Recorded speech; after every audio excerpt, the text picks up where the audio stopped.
We're already into the end of April, and in Peterborough, that only means one thing. It must be time for the Green Expo. Today, I'm joined by Varda Bernston, who's a local writer who's going to be actually presenting at the Green Expo, and Laurie Collette, who is the event organizer. Laurie, will talk to you in a bit.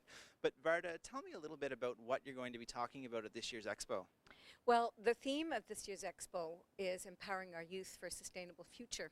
And I'm going to be taking a look at the kinds of chemicals that kids are exposed to in our everyday life. Okay, now when you say chemicals, what specifically do you mean?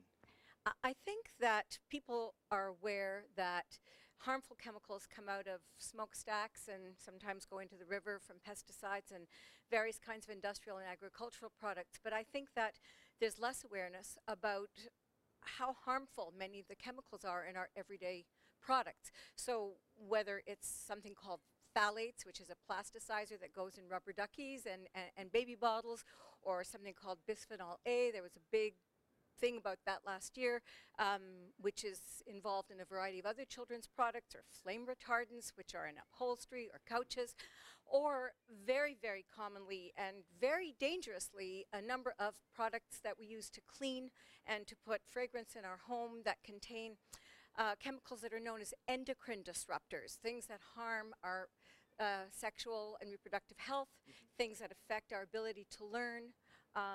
All of these things are part of the worsening health picture for kids. And most people think that because a product is on the shelf, it's safe, and unfortunately, that's not the case. That's true, and this is also a big concern to parents. What sort of effects can these chemicals you just mentioned have on our children? Well, they range from the subtle and the long-term to the acute and the short-term. Now children are being exposed even in the uterus and at birth to a host of chemicals that can affect their intelligence, their ability to learn, their behavior. They can affect their lung health. Cleaning products and asthma are very closely associated. They can affect their immune development, and now a host of these chemicals are even being called by researchers in important universities in the US obesogens, because we're seeing a link between the interruption of proper hormonal functioning and a tremendous increase in obesity, even in tiny babies. And kids are much more vulnerable than adults, and I'll be talking about that and what parents can do to at least begin to address and to reduce the harms that their kids are exposed to. All right, I think it's going to be a presentation that a lot of people are looking forward to. Laurie, what are some of the other things we can look forward to seeing at this year's Green Expo?